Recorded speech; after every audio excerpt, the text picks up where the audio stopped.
नमस्कार. खाऊ संस्कृती किचनमध्ये तुम्हा सर्वांचं स्वागत आहे. आज आपण बनवणार आहोत शेवयांची खीर. चला तर मग त्यासाठी लागणारं साहित्य जाणून घेऊया. खिरीसाठी मी 1 लिटर दूध गरम करून घेतलेलं आहे. बारीक शेवया घेतलेल्या आहेत मी भाजलेल्या, साखर, तूप आणि खवा घेतलेला आहे. बारीक करून घेतलेली विलायची आणि थोडेसे ड्रायफ्रूट्स. गॅसवर पातेलं ठेवून घेतले. मी त्यामध्ये तूप घालून घेते.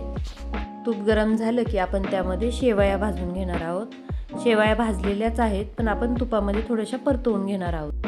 आपण शेवयाचं जे पॅकेट होतं त्यातलं अर्ध पॅकेट आपण शेवया घेतलेल्या आहेत त्या, आणि 1 लिटर दूध घेतलेलं आहे. 1 लिटर दुधासाठी मी अर्धा पाव खवा वापरलेला आहे. आता आपण तुपामध्ये ड्रायफ्रूट्स पण भाजून घेऊ शेवयांसोबत.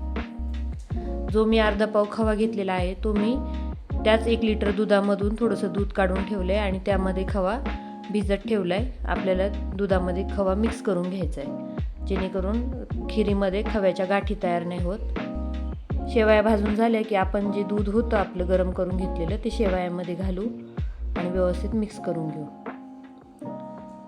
आता आपला जो खवा होता आपण दुधामध्ये भिजत ठेवला होता तो खवा व्यवस्थित दुधामध्ये मिक्स करून घेणार आहोत.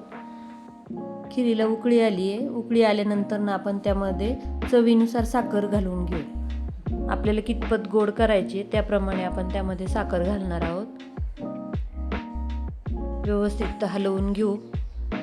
खिरीला पुन्हा उकळी आली की मग आपण नंतर खवा घालून घेणार आहोत. त्यामध्ये दुधामध्ये खवा मिक्स केल्याने खिरीमध्ये खव्याच्या गाठी तयार नाही होत. त्यानंतर आपण कुटून घेतलेली विलायची घेणार आहोत. यानंतर खिरीला उकळी आली आहे. आपली खीर तयार झालेली आहे. या खिरीमध्ये आपल्या आवडीनुसार आपण केशरही वापरू शकतो किंवा मग आपण यामध्ये खजूरही घालू शकतो. खजूरची चवही छान लागते. थोड्याशा दुधामध्ये खजूर भिजत घालायची आणि ती कट करून आपण यामध्ये घालू शकतो. त्याने खिरीला रंगही छान येतो आणि चवही छान येते. आता आपली तयार झालेली खीर आपण वाटीमध्ये काढून घेऊ. तुम्हाला खिरीची रेसिपी कशी वाटली मला कमेंट करून नक्की सांगा आणि माझ्या चॅनलला सबस्क्राईब करा. व्हिडिओ आवडला असेल तर लाईक करा आणि शेअर करा. परत भेटूया अशाच एका नवीन रेसिपीसोबत.